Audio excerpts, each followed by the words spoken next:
Yay, we are live. All right. Good morning. Yes. Hello. Hello, world. Maybe they can't hear us. I think they can. Let's see. I gotta do something else. Okay, there we go. So I always forget that part. Hello, we are in Florida. It's actually beautiful out today, which is shocking. It's been freaking freezing Yes. the past few days. So this is so nice, this weather that we got today. I think it's like in the 70s, right, Brian? It's like 78. Yay! So we decided to come outside and talk about money. My name is Yesenia Sanchez, and this is Bryan DeCaul. Hello, welcome. We are both financial gurus, which is what I had posted on. Oops. We got some people watching, so that's good. I'm one of them. I have my phone on too. But anyway, so Bryan and I are in the financial industry, and Yes. we have known each other for over 6 years. 6 years. Six long years. On and off. Yeah. But yeah, it's been an interesting ride. So I'm super proud of Bryan because he's worked really hard to get to where he's at in the financial industry and has stuck it out. I've kind of been like philandering. It happens. As long as you're moving forward. There you go. And I haven't. So that's good. But Bryan and I decided to have a money chat with you guys to talk about money and see. Actually, I think the only place I can see. Okay, so Frank MJ is watching us live, so I can only see that on my phone. So thanks for joining us, Frank. So if anybody has any questions about money, let us know. Post it in the comments, and we'll be happy to respond.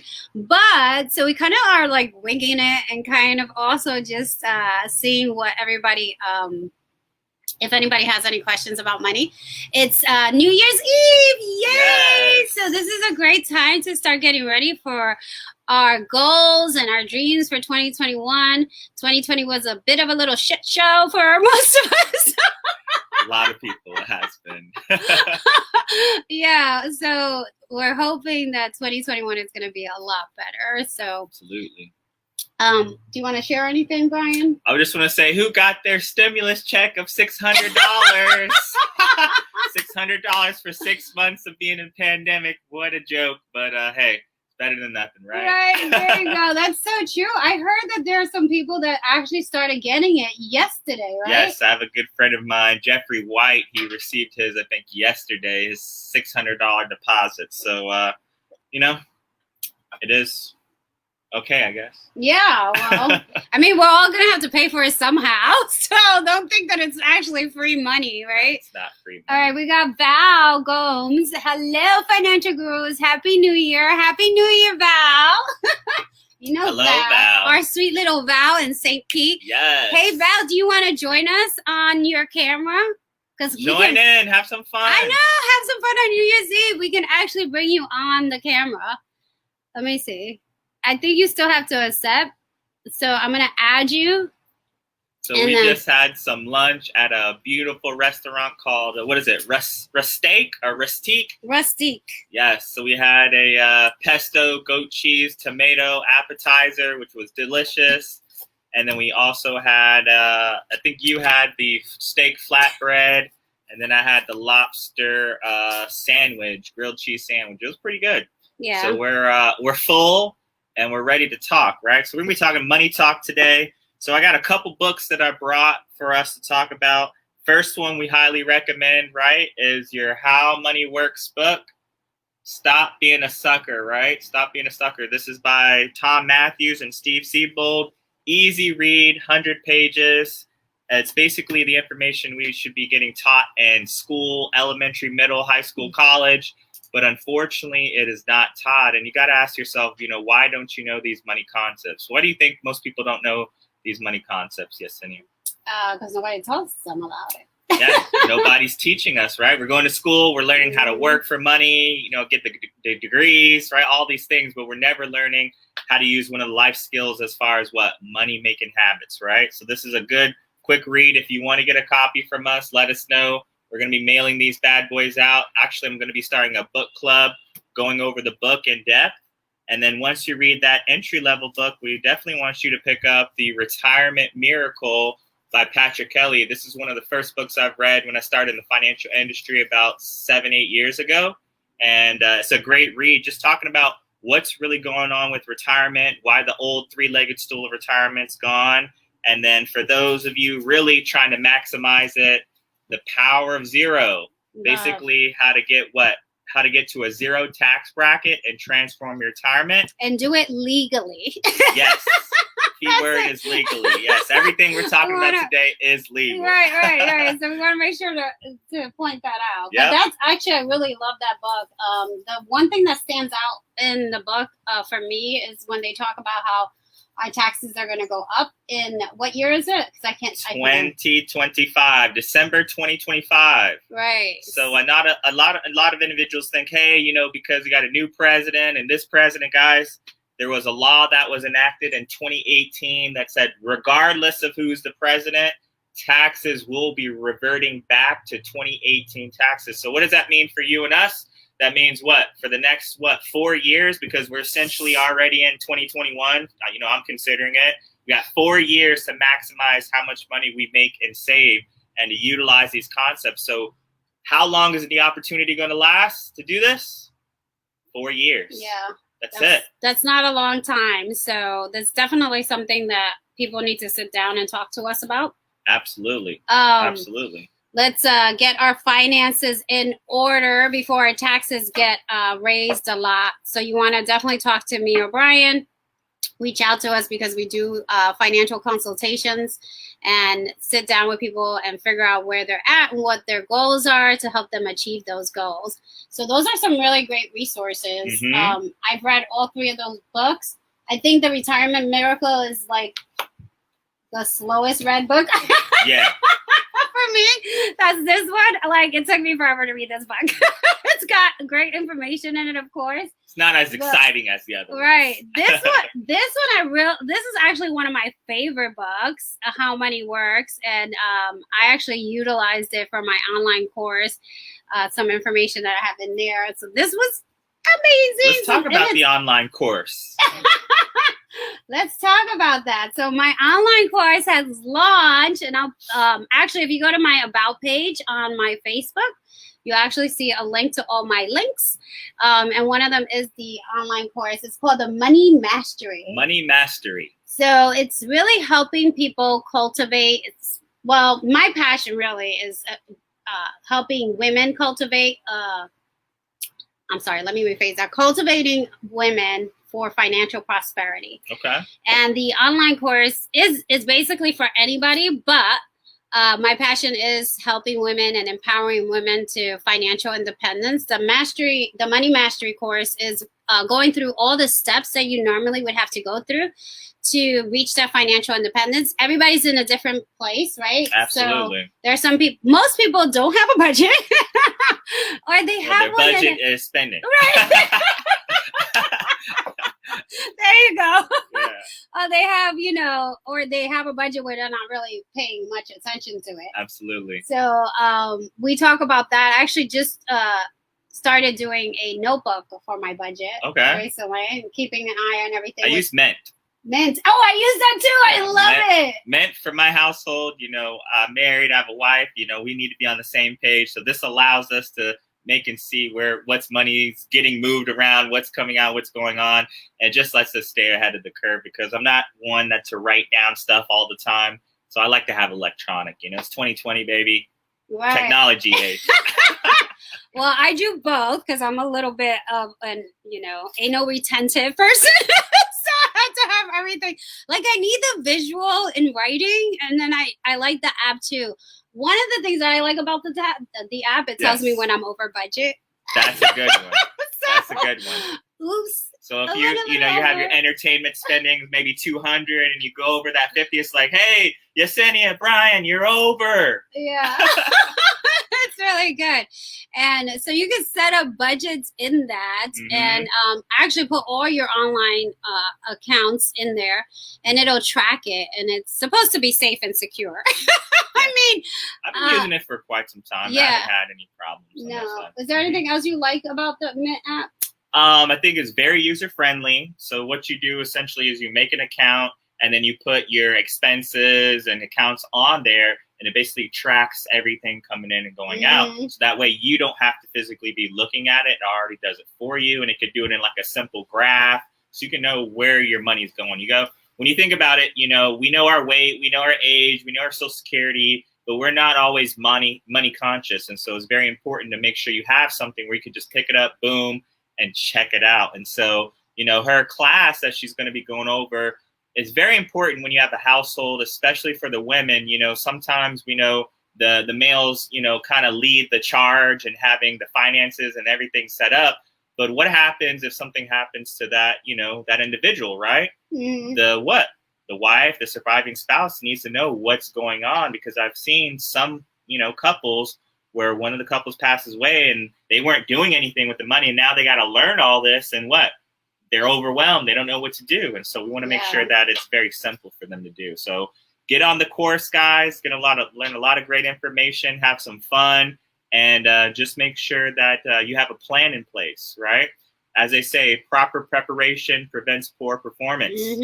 And, we're in 2020, lots of changes with the COVID, the financial pandemic, right? Some people, they didn't do so well. Some people pivoted, right, and got better. And so we just want to make sure, as we dive into 2021, that people have simple concepts, simple plans to start taking control of your financial future. As you can see, jobs are not as guaranteed as people say they are. Hey, my job's guaranteed. Not really these days, right? Your income's not really guaranteed. So we want to make sure that you have a plan in place just in case unexpected things do happen, in which they do. So anything you want to add to that? I think the budget is really huge. When I was sitting down this morning in my notebook, because I have to keep track of stuff in my notebook too, just to keep myself more accountable to it. But I was looking at some stuff and I'm like, wait, I paid this already. Nice. I was ready to pay some of my bills, so that was really nice to know that I've already paid it. But it's so important to keep yourself accountable. One thing I do want to add about the budget and also about saving, I think it's really a good idea to have an accountability partner. Yes. For your budget and your savings, because it'll help you stay on track and you can check in with the person maybe once a week. I have an accountability partner for saving money, because I went through my emergency fund during the COVID, unfortunately. Many people did, unfortunately. So I had to rebuild my emergency fund. So I'm excited that I got and accomplished it. But, I had conversations with my accountability partner telling her, okay, what should I spend my money on? It wasn't like really asking her. It was more like a thought process, but her also, right. Yeah. And also her reminding me, what are your goals again? Or giving me a different perspective on my spending. Cause I was actually considering, so I have a massage therapist and I go to see her once a month. Okay. And for me, that's like a necessity, right? Well, I ended up realizing that I'm going to have to see her weekly for like 2 months. And I'm like, well, do I really want to spend this money right now? Because my goal is to save. So I talked to my accountability partner about it. And she was like, well, see if she can give you a discount if you're going to be going for that long. Gotta right? negotiate. Everything's negotiable. Everything is negotiable, but it's already at a really low price. It's like freaking amazing. I almost feel guilty trying to negotiate. But anyway. Get her another client to make up for it. There you go. Anyway, so I just decided to hold off, but like I physically need to see her like for 2 months straight so I can get my body fixed. And it'll be really helpful to me. All right. My comments are working now. It's just I can't post comments on there. No, you can't. Thank you, Bryan. All right. All right. stuff. So the Money Mastery online course covers building wealth. So we were talking a little bit about that today, as far as like at lunchtime. There are different types of ways to invest, and there's the safe way where you don't lose any money, but you still have the upside of the market. And then there's the stock market, which I like to call the heart attack. Variable, right? Investments. Right. And it's not for everybody. But one of the things that kind of irks me is that most people are in a 401k, right? Yes.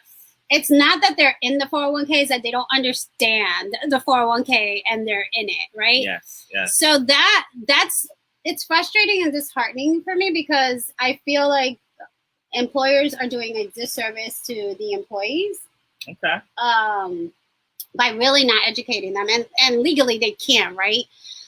Because they're not licensed in that. Licensed. But I mean, to really understand the stock market, you really need to be following it and really understand how it works. And your research. Most people do not retire from a 401k. I don't know very many that have. Right. Yeah. So it's about really diversifying your portfolio and doing your own research on building your wealth, the different vehicles that are out there. I mentioned the Robinhood app is another one that people have become really popular, actually. People are doing their own stocks, which is interesting. So I have a friend who's been doing that, and he was doing really well with it. So that's pretty good. Yeah, right? Anyway, so the course itself is going to talk about that. It's going to talk about wealth protection. And it just really talks about the six areas of financial independence, which is cash flow, building wealth, preserving wealth, proper protection. What am I forgetting? There's debt management. Oh, yes, emergency fund, debt management. But one of the favorite things that I enjoy talking about is the mindset.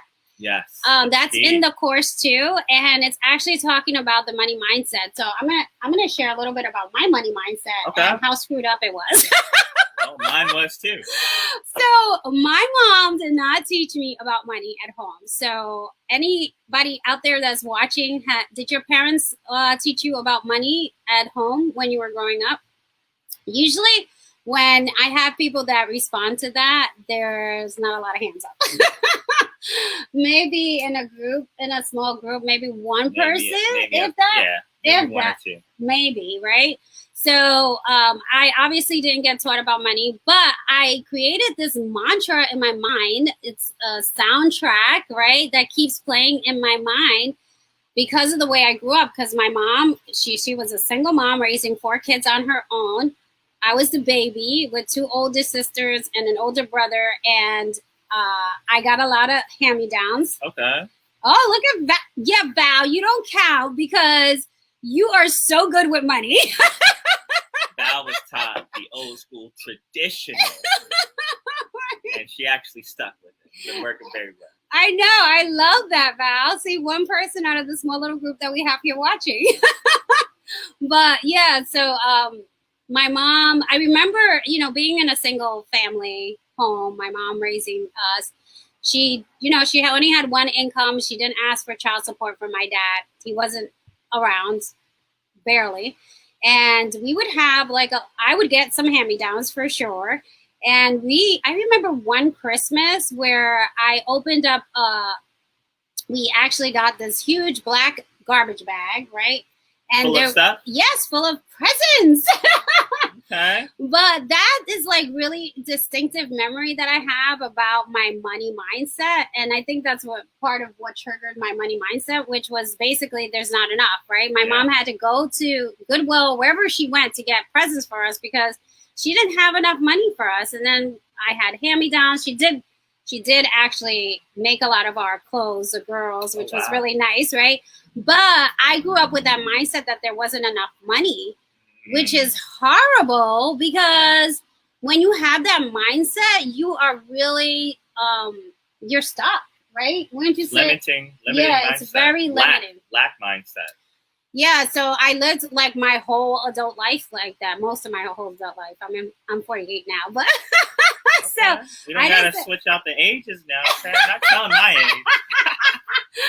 But yeah, it was so crazy because I finally realized that I needed to work on my money mindset and change. And it wasn't until I got into the financial industry, which one of the reasons was because I wanted to educate myself and educate women about how money works so that wouldn't find themselves in a position where they were vulnerable financially like I was after my divorce. So I ended up creating a new money mantra, and it definitely has been helping me a lot. And I actually forgot about it for a while. And I started doing it again recently. And it's crazy. Like, money's just coming. Yes. So, so tell me a little bit about your soundtrack that you had growing up. Mine? Well, and what you did to switch it. I would say when I was growing up, though, I was in a two-person, household, mother and father, right? My parents were entrepreneurs, so I didn't really necessarily grow up with a lack mindset. Like, there was never any money. It was more of how to, grow it and multiply and find other avenues to grow. At a very young age, in middle school, actually, I can recall, Yesenia, I actually set up my own eBay account. Ooh. So you got to think, I don't know how old is middle school, like 13 years 14. Old. Yeah, that's young. I set up an eBay account, no help, and I was selling stuff on eBay. And I'm like, well, I could take old stuff that I've gotten and ship it out and make money. I'm like, why isn't everybody doing this, right? And then also, you guys know about Pokemon cards, right? I sold some Pokemon cards, made a couple $100 in that. So it was always, for me, just how to grow it. It didn't necessarily come hard, but it was just figuring out how can I take what I have now and multiply, right? Mm-hmm. And so for me, growing up, when I got introduced to the financial industry, I learned, how to make money. And I was saving maybe 10, 20% of my income at the time because that was what I was taught, right? But it wasn't like, what do you do after you got that 10, 20% saved up? Like, where do you put it? Once it's in the savings, like, what do you do after that? That I didn't know. I wasn't taught that. So why I got started here is because in the financial industry, because I didn't know, just like many people. And so by reading these books, the books have helped me tremendously. If they say, hey, if you want to keep knowledge, where do you keep it? In the books, right? Mm-hmm. And so I've been using that. And when I first started really saving and getting a plan on track, I started with $20. And then I made a little bit more, and then it went up to what? 30, then to 40, then 100, then a few thousand, and then you just kept it going. The same way it's easy to, I say, impulse buy or shop, right? Some people don't have that same impulse to save, right? Because they're not conscious of it. Hey, if I could buy it now. But I got this quote that I read recently this year. I think it was by Jay-Z. He said, if you can't buy it twice, you can't afford it. And so now when I talk to some of the individuals that I mentor and coach, I'm saying, hey, yeah, even though you may be able to get this phone, right? Yeah, you can afford it, but can you buy it twice? If you can't buy it twice, cash. Not with credit card. Not with credit card. Not the cancer card. We're talking about cash flow, baby, right? If you can't do that, then you can't afford it. And so I've kind of been just working that and helping people understand that what is the needs and what is your wants. Some people have their needs and their wants backwards, where they're thinking their wants are their needs and their needs are their wants. And it's just crazy because it's just their philosophy on how they believe in money and what they've been taught about money. If you've never been educated, you're taking that same philosophy for the rest of your life. And obviously for most people, it's not working out the right way. So there's just got to be some small tweaks, right, guys, to get you on track. And a lot of people think, hey, finances is hard, money's hard. It's not really that hard. It's very simple once you start educating yourself on the basics and then elevating, like Yesenia said, looking into investments, the stocks, the Bitcoin, the crypto, all that other stuff. But finding, like we said, finding your groove. Remember we talked about this today? Yeah. In life, you really got to find your groove because there's so much information out there. And we kind of get bombarded by the emails and, oh, this YouTube, you can get rich in one day, be a millionaire working this system, right? And it doesn't necessarily happen like that. It takes time to build it. And one of our great mentors, Greg Kapp, he said, you'll never make a penny more than your self-esteem. Mm-hmm. So if you believe you're worth $50,000, guess what? You're going to make $50,000. If you believe you're worth $1 million, you're going to make it because it's what you believe and what's in your heart, guys.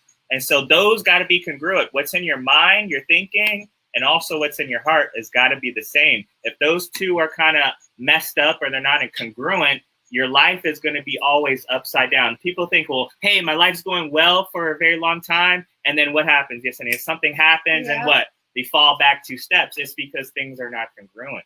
And so we want to make sure that happens for you guys. That's awesome. You are on fire over here. Hey, it's that lobster grilled cheese, guys. You got to get one, I'm telling you.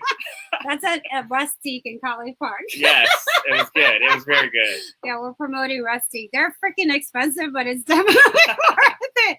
Actually, they're not, I mean, they could be a little bit more expensive. It's not that bad. They're not that it's bad. Quality food. You gotta pay for the quality. Right, exactly. It's not like McDonald's. No, definitely not. So let's see. So I wanted to see what if we could talk a little bit about 2021, like yes, as far as 2021. Goals and dreams and how to prepare ourselves financially Absolutely. for 2021. So what are your thoughts about that? How can we prepare ourselves financially? And before you get into that, okay, I do want to share that yesterday I went to the bank. Yes. To get some things in order with my bank. Okay. I have my business bank account. So what I've been doing is I've been taking my business bank account. You got a business bank account? And a personal bank account. You heard that, guys? You got to have a business bank account and What you a need concept. a personal. You can't have both, everything in one area, right? It's very important. It's got to be separated. Your brain can only really process numbers. So if it's all in the same place, it's going to be hard for you to really know what's going on. And I'm going to tell on Robert B. Only because he already shared this live on Facebook last week. He said he commingles his money. Oh, well, hey, some people can do that, but not majority, right? Right, and he does taxes, so obviously he knows what he's doing. But yeah, so I what I was trying to do was figure out how could I avoid having to, because I have it in 2 different banks. Okay. That's what I wanted to do. Yes. And they're with credit unions. But okay. What I found myself doing is that I'm going to 2 different banks. Whenever I have to make a withdrawal, gotcha. I have to drive to the other bank. One bank, then go to the other. Yeah, which is like, takes a lot of time. You know, if we were a little normal, you know, and I get to actually meet people, yeah. it would be Now different. it's But, like well, one of the banks doesn't even open. Like, they're all drive-through. Oh, and, wow. you have to actually set up an appointment if you actually want to see somebody. You got to set up an appointment to go to the ahead bank. of time. Yes. The bank's holding your money, and you got to set up an appointment. Right, Let's think about that. Well, yeah, I mean, I think we could do a whole show on the whole bank We're corruption. not getting into that today. We're not getting into that. But anyway, so I didn't want to have to pay for a wire transfer because those could be expensive. Yeah. One bank was telling me it was like $35, $50. The other bank was like $100. I'm like, For are a you? wire transfer from your One business bank? to the personal? Yeah, they're 2 different banks. So from one bank to another bank. Even if Crazy. I could you be use doing like Zelle or Venmo or Cash App or anything like that? Yeah, I don't know. I think with Cash App, because I do have 2 Cash App accounts. I could probably do it that way. Okay. Anyway, this has been stressing me out, obviously, because I didn't want to have to, but I didn't want to have to travel so much. And then finally, what I ended up doing was opening up a personal checking account that I could transfer from my business to my personal in the same bank. And then from there, I can then transfer without any fee. Man, I got to have 3 bank accounts, guys. Wow. Well, actually, that's one of the things I wanted to talk about was because I do have several checking accounts. And I actually have another friend of mine who does. She actually has 5 checking accounts that separates all her money. So for me, I have one account that pays all the bills. Okay. I have one for groceries. Okay. And so the 2 new ones, I'm still trying to figure out what I'm going to do with those 2. But either it's going to be like luxury shopping. Luxury shopping. She's got a lot of money, guys. I don't know what she's doing, but hey. That's my thought process. And the other one, I don't know. I was thinking gas, but you know, who's driving nowadays? Not really. I don't do that much driving. I know I'm saving a lot of money. I just washed my car the other day, and I was like, man, this thing, I gotta put some miles on this thing. Right?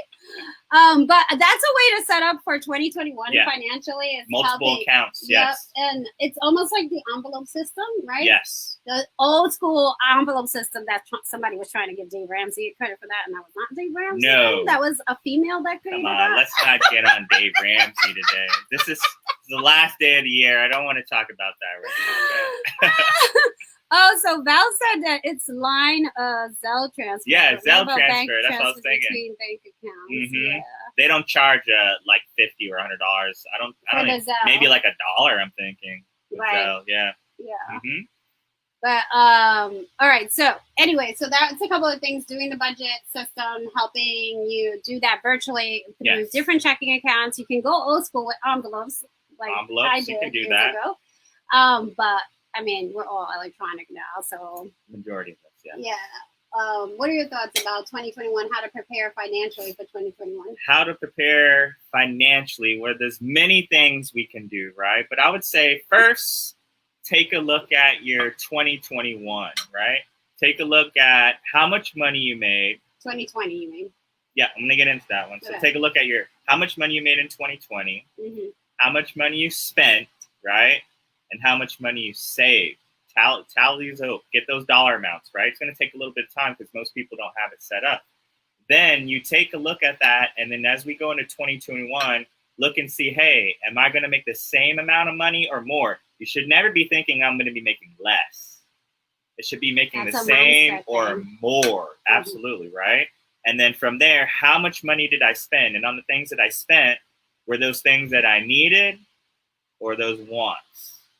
Right? And sometimes, like we said, it could be kind of mixed up. So you got to really understand what's a need and what's a want. Obviously, we got to drink water. Water is what? A need, right? But let's talk about that because want and need could be different for some people. Like for me, a massage, it started off as more of a want. Okay. Because it's so relaxing and it feels so good, right? But it has become a need for you? For stress. Okay. Especially during the COVID. Well, if it's going to relieve and help you, I would say, have maximum efficiency and energy, yeah, I could see that as a thing. But you should only be doing it, though, if you've earned it.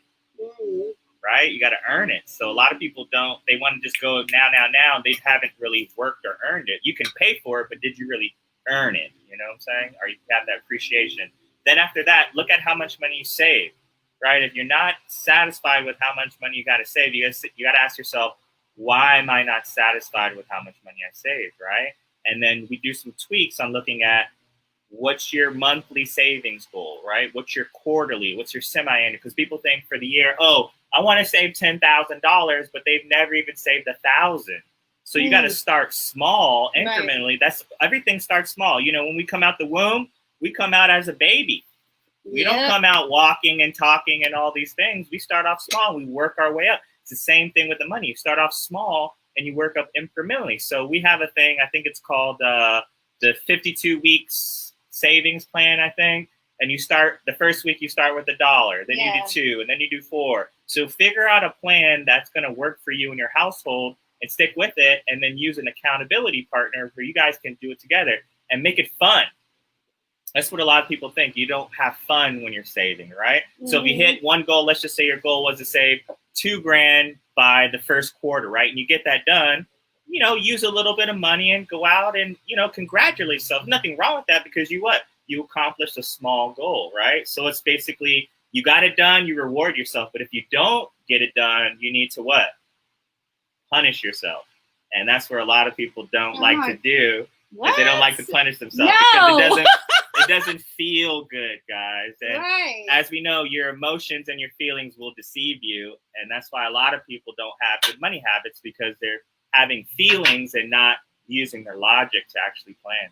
Yeah, we're definitely emotion driven and instant gratification. That's what we're all about. Microwave society. So how do you punish yourself? How do I punish myself? Well, I double up on my efforts. So for me, what do I like to enjoy? I like to read books, I like to spend time with family. So if I don't do those things, I'll just double up and make sure I make it happen. Okay. Well, if I have something that we say, hey, you know, somebody so-and-so wants to hang out or do this, I'm like, hey, I didn't do what I was supposed to do. I can't do that right now. Maybe next time. So you got to be okay with saying no sometimes as well. Yeah, that's some people huge. are not okay with saying no, and your no means no, and your yes means yes. Some people, they'll say, "Oh, I'll think about it, Yesenia," and then next thing you know, okay, I'll do it, and you really didn't want to do it, Right, So yeah. just making sure that that's actually what it is. Say what you mean and mean what you say. But that's a good point with the whole no. It's really hard. So especially, and I went through that recently. We're trying to save money, not trying. Yeah. I succeeded. Yeah. But it's like everything is coming against you. All You have the so many ads. things coming at you. Every you got to think, guys. Almost every company wants you to spend money, and there's very small amount of companies that actually want you to save. Right. Yeah. Right. Which is crazy. Right. Yeah. It's very challenging. Like I've had a lot of talks with myself. You have to it's okay to talk with yourself. I do it too. I'll be like, Bryan, you're slacking. You didn't save this, or you weren't supposed to do this. You got to get on it, and that's why you got to make sure you have your goals written out. I know Yesenia, she has her wall's huge, has her goals, her affirmations, what she wants to accomplish. You got to keep that in front of you so it can keep it on your mind at all the time, right? Just as much as you want to have your breakfast, lunch, dinner, Starbucks, and do all these other things, so we got to do with our money as well. Yeah. Mm-hmm. That's good. That's some good stuff. Yeah. All right, guys. I mean, we're coming to a close. Yes, yes. But if you want to reach out to Bryan and I, you can definitely reach out to us. We're both on Facebook, as you can see. And Bryan has his page. Your page is Bryan DeCaul the third, though. The second. Oh, it's the second. Oh, sorry. Yeah, the second. I'm the third is not here, guys. Yes, I'm predicting the future she's thinking child. about something else. Babe, Alexia, she's thinking about something else. Well, I just asked Bryan you about that, right too. Now. Yeah. It'll be so cute to see a little Bryan around. But anyway, yeah, so it's Bryan DeCaul the second. So get your stuff in order, your finances. It doesn't always happen overnight. Obviously, it's a process, right? Yes. Wouldn't you say that it's a process? It is a process, guys. You gotta be patient with yourself and impatient with others. So you might have your friends out there like, hey, come party, come do this, come buy this. You got to really think in the end goal, what are you looking to accomplish? If you don't know what you want to accomplish in the end goal, you don't have any clarity on your life. So therefore, you're going to get distracted by anything. Yeah. So just like we set up this time to get together today, this was planned. Mm-hmm. This wasn't just like, hey, let's go get lunch and let's go on Facebook and just chop it up. No. Hey, what are we going to talk about? What are we going to eat? What are we going to do? You got to have a purpose for what you're doing. Yeah, and I think too, what would you say about people that have like an excess of money? I think because I feel like I talk more about people that don't have access than people who do have access. And I think those people still need to have a budget. I feel like they still need to have a budget. And this is something I shared yesterday on a show I was on. And, what I realized with having a budget is that it's not restricting. It's actually helping me define my goals better, like what I value and what do I like. Just because you have an excess of money doesn't mean that you need to like be splurging and going insane and out of control with your spending. Like I feel like it's still important to have a plan for all of your money and and a budget for it. Budget is very important. Budgeting very important. And if you have if you're blessed to have additional or surplus, just making sure, like Yesenia said, you have designated areas of where you're going to put that money. If it's maybe you're doing your savings or your fund account or paying down liabilities or your emergency fund or building wealth or protection, whatever those is, just make sure you can allocate some things to that. And there's nothing wrong with helping others. In these 2020 times, a lot of families are struggling. So if you can give them, not necessarily a hand out, but a hand of help, right? You can help elevate those people. So let them know that, hey, there are people out there that care about each other, because honestly, we're all in it together. We're all getting $600. We're pretty much all going to spend it. It's probably most people's already spent. I think it's the people that make over $75,000 don't get any. Some people don't. Well, some people do. Right? But we all in this thing together. And so if we're all in it together, we got to work together. That's the thing, right? They say, how does the dream work? The dream works because the team works. So if we work together as a team, we can help each other achieve our dreams. There's nobody Essentially, you hear that is a self-made millionaire. There's no such thing as a self-made millionaire. Everybody has had assistants or people in their corner to assist them, because if that was the case, we wouldn't need these partnerships and relationships. So you got to really understand that. That's awesome. That was great. I love it. Thanks. All right. Well, it's been great. Happy New Year to everybody. Thanks for watching us. I'll be playing this over again, or you can go back to the beginning if you just joined. I see Gwendolyn just joined us. She's been a participant a lot lately, which is great. Yeah. Gwendolyn, we'll have to get you on the show one day and join us. Absolutely. But we'll have to do this again, Bryan. This was Looking forward to it. amazing. Thank you guys for watching. Have a safe and happy New Year.